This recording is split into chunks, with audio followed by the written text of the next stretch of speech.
A new front line is emerging, not on land, but in the waters of the Aegean and the Mediterranean. Marine parks, or maritime power plays.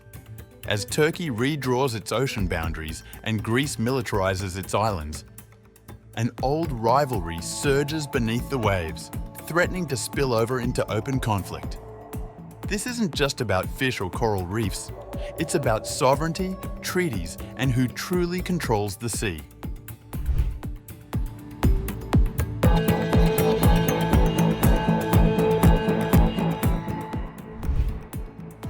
Turkey has formally expanded its maritime protected zones in a move widely seen as a direct response to Greece's recent declaration of 2 new marine parks in the Ionian and Aegean Seas. According to a report by TRT Global, Turkey's foreign ministry confirmed on August 1st that 2 new marine protected areas have been established, one off the coast of Gökçeada in the northern Aegean and another near Finike in the Mediterranean. Both zones have been incorporated into Turkey's National Maritime Spatial Planning Map, registered with the Intergovernmental Oceanographic Commission, or the IOC, under UNESCO.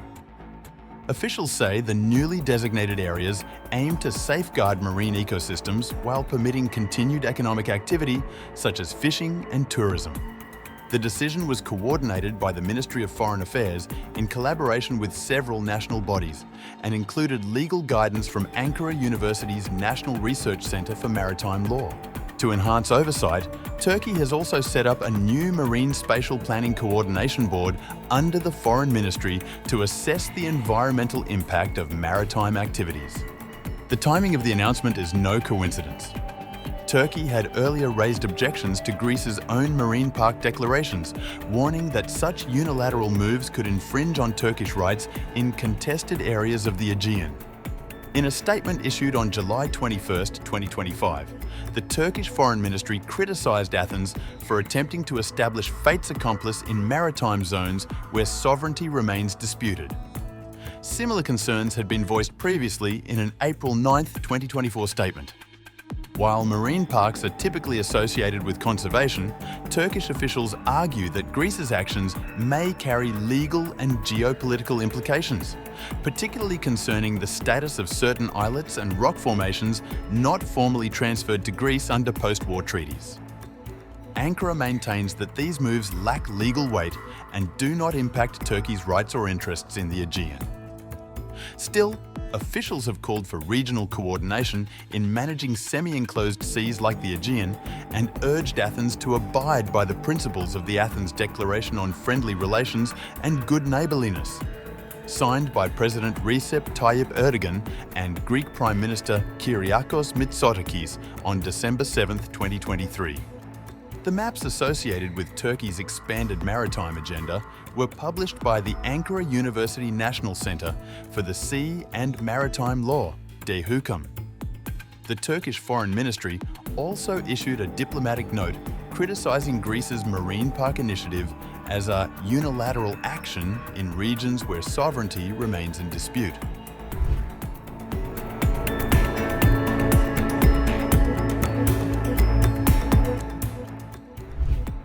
Tensions escalated further after Greece, on July 29th, unveiled radical plans to deploy army units to several Aegean islands, some located just over a kilometre from the Turkish coast.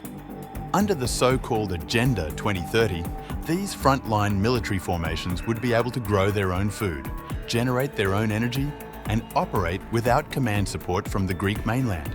While Athens frames the plan as a defensive measure, Turkish officials and defense analysts are interpreting it as a provocative shift toward operational independence in a zone meant to remain demilitarized. Former Rear Admiral Cihat Yayci, a prominent voice behind Turkey's maritime policy, described the plan as a clear violation of international law, citing the 1923 Treaty of Lausanne and the 1947 Paris Peace Treaty, both of which prohibit the militarization of 23 Aegean islands. Yayci accused Athens of deploying military assets, including airports, tanks and anti-drone systems, under civilian or pseudo-civilian disguises to systematically erode the demilitarized status of the islands. These developments must be read not as isolated defense upgrades, but as part of a larger effort to undermine the non-military status of the islands through the use of civilians and pseudo-civilian structures. This opens the door to contesting Greek sovereignty over these islands under international law. Experts say the developments form part of a larger pattern of provocations, as Greece has recently conducted military drills simulating amphibious assaults along Turkey's western coastline. Greece has also bolstered its defences with thousands of armoured vehicles and advanced systems acquired from the United States and Germany, often through NATO and EU assistance programmes. EEZs urged Ankara to consider invoking Article 60 of the 1969 Vienna Convention on the Law of Treaties, which permits a party to suspend or terminate a treaty if the other party commits a material breach.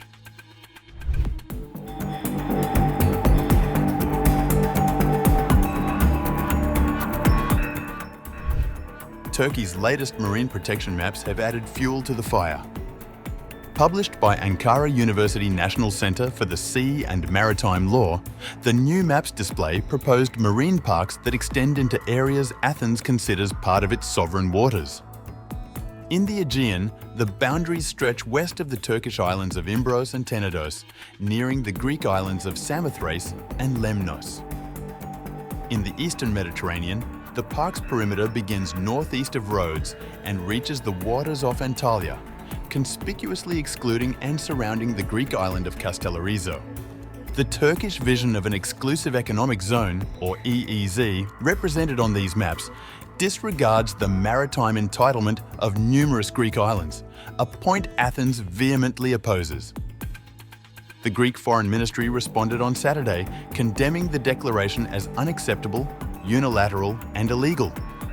The ministry argued that any Turkish attempt to formalise marine parks in undefined regions outside its territorial waters is null and void, as it demonstrates a complete disregard for the international law of the sea.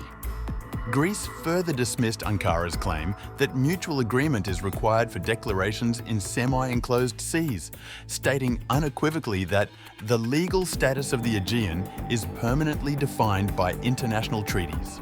Athens reiterated that the exercise of rights stemming from Greek sovereignty is not subject to negotiation. At the heart of this escalating dispute lies a fundamental difference in how both nations interpret maritime law. Greece, as a signatory to the United Nations Convention on the Law of the Sea, or the UNCLOS, asserts that its islands are entitled to full maritime zones. Turkey, which has not ratified UNCLOS, rejects this position, arguing that islands cannot generate EEZs that override the rights of continental landmasses. This legal divergence continues to fuel overlapping claims, and with both sides now drawing marine protection boundaries as proxies for sovereignty, the waters of the Aegean and the Eastern Mediterranean are growing murkier by the day. Still, for now, Turkey's posture remains restrained, but vigilant.